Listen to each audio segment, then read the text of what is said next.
Quels sont les aliments à proscrire pendant votre grossesse? Pouvez-vous déguster ce sandwich à la salade de thon dont vous avez envie? Et cette réception vins et fromages, pouvez-vous grignoter un peu de brie? Si vous êtes confuse au sujet de ce que vous pouvez ni ne pouvez manger durant votre grossesse, rassurez-vous, vous n'êtes pas seul. Et, les nausées de la grossesse ne vous indiqueront pas plus si un aliment est bon pour l'enfant. La seule raison pour laquelle on conseille aux femmes d'éviter certains aliments, c'est en raison des risques pour le fœtus, indique Nishta Saxena, diététiste clinicienne et professeure au département de médecine familiale et communautaire de l'University of Toronto. En effet, certains aliments peuvent être une menace pour la santé immunitaire. Il peut y avoir, par exemple, des aliments qui augmentent les risques de fausses couches ou d'insuffisance pondérale à la naissance. En général, les risques ne sont pas nécessairement pour la mère. Vous désirez en savoir plus? Voici les aliments que vous devriez éviter au cours des 9 prochains mois. Les hot dogs et les charcuteries. Habituellement, la principale préoccupation au sujet de la viande transformée est le nitrate, un agent conservateur qui aide à prévenir la croissance des bactéries, à ajouter de la couleur et, malheureusement, qui est également lié au cancer du côlon. Un plus grand souci encore pour les femmes enceintes, c'est une bactérie appelée Listeria. En 2008, le producteur de produits de charcuterie, les aliments Maple Leaf, a subi une éclosion de listériose dans l'une de ses usines de transformation. Les femmes enceintes sont de 13 à 15 fois plus susceptibles de contracter la listériose en raison des changements hormonaux et au système immunitaire durant la période de gestation, affirme Nishta. Personne ne veut être contaminé à la listeria, mais les femmes enceintes peuvent la contracter beaucoup plus facilement que l'ensemble de la population en général. Le plus effrayant dans tout ça? Être contaminé à la listeria pendant la grossesse peut augmenter le risque d'accoucher d'un mort-né. Les œufs, la viande et le poisson cru. Dites au revoir aux sashimis et aux steak tartars. Nous ne les recommandons pas parce qu'ils peuvent contenir des bactéries coliformes, de la toxoplasmose ou de la salmonelle, explique Madeleine Klein, sage-femme à Milverton, pour l'Ontario OS Countryside Midwifery Service. La salmonelle peut entraîner des complications chez les nouveau-nés et les nourrissons. Bien que la viande et le poisson cru soient plus faciles à éviter, il est parfois difficile de détecter la présence d'œufs crus dans les aliments. Pensez à la vinaigrette pour salade César et à la mayonnaise maison. La plupart des mayonnaises commerciales ne sont pas faites avec des œufs crus, ajoute Madeleine. Le problème survient plutôt si vous faites votre propre mayonnaise ou si vous achetez une mayonnaise gastronomique de spécialité. Dans ce cas, vérifiez l'étiquette. L'alcool?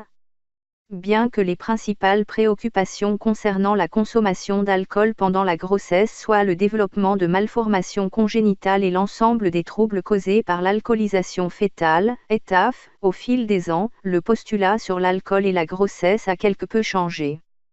Une étude effectuée en 2013 par des chercheurs de l'University of Bristol's School of Social and Community Medicine a conclu que des quantités modérées d'alcool pendant la grossesse ne nuisent pas à l'épanouissement des enfants. Ils ont observé les femmes qui s'abstenaient ou qui avaient un faible apport 1 à 2 verres par semaine et techniquement parlant, ils ont trouvé qu'il n'y avait pas de risque perceptible en termes de croissance et de développement cognitif, précise Nishta Saxena. Cela dit, si un verre de temps en temps peut être acceptable, ce n'est toujours pas recommandé pour les femmes enceintes. Il ne s'agit pas seulement du risque, prévient Nishta. Il est également important de se demander, est-ce bénéfique pour le bébé? Bien qu'éviter le risque est assurément important, il vaut mieux aller plus loin que cela. La diététiste note que beaucoup de femmes veulent améliorer leur régime alimentaire quand elles tombent enceintes parce qu'elles savent que c'est mieux pour leur bébé. Les fromages à pâte molle ou à croûte fleurie et le lait cru. Vous n'avez pas à renoncer à tous les fromages pendant la grossesse, mais certains doivent être mis de côté. Pensez brie, chèvre et bleu parmi tous les fromages tentants au rayon de l'épicerie. Vous devrez aussi renoncer à d'autres produits non pasteurisés comme le lait cru et le cidre de pomme. Pourquoi? Encore une fois, le risque est la listeria. La listeria peut ne pas causer de problème à une femme qui n'est pas enceinte, soutient Madeleine Klein. Mais les femmes enceintes sont plus à risque et, dans une certaine mesure, cela affectera souvent le bébé. Parfois les symptômes associés à la listeria passent inaperçus chez les femmes enceintes et les problèmes ne sont pas détectés avant la naissance du bébé. Les boissons contenant de la caféine. En ce qui concerne la caféine et la grossesse, les recherches se poursuivent. Une étude analytique menée en 2013 par l'University of British Columbia et Lipos Specialist Hospital, en Malaisie, a conclu que la preuve est insuffisante pour confirmer ou infirmer l'efficacité de l'abstinence de caféine sur le poids à la naissance ou sur tout autre résultat de la grossesse, par exemple. Découvrez les effets méconnus du café sur la santé. Toutefois, si vous tenez à boire du café, principale source de caféine, Nishta Saxena suggère d'être pointilleuse. Recherchez du café frais moulu d'une marque ou d'une chaîne de première qualité ou des fèves de bonne qualité, parce que le café est une source d'antioxydants, souligne-t-elle. Règle générale, on recommande qu'une femme enceinte consomme un maximum de 300 mg de caféine par jour. Cela comprend la caféine provenant de sources telles que boissons gazeuses, chocolat, thé, café et autres. La caféine en quantité excessive est associée à un faible poids à la naissance et, dans le premier trimestre, à un risque accru de fausse couche, ajoute Nishta. Donc, généralement, 1 ou 2 tasses par jour sont acceptables. Vous voulez étirer le café?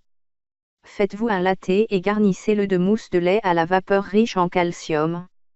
Les sodeuses et les produits alimentaires contenant de l'aspartame. Cet édulcorant non nutritif, la substance alimentaire la plus étudiée de toutes, remarque Nishta Saxena, se retrouve dans un certain nombre de produits allant des yogourts au soda, jusqu'à la gomme à mâcher. Pendant la grossesse, il y a quelques liens pouvant mener à des dommages potentiels, de sorte que le but serait de réduire le plus possible la consommation de boissons contenant un édulcorant non nutritif, recommande TL. Il n'y a absolument aucun avantage aux sodeuses. Même prendre une tasse de café vaut mieux que boire un cola. Si, toutefois, vous êtes diabétique et enceinte et que vous utilisez régulièrement des édulcorants non nutritifs, discutez avec votre professionnel de la santé à propos de ce qui est le mieux pour vous. Il pourrait vous suggérer de passer à un autre édulcorant ou de ne pas en prendre du tout.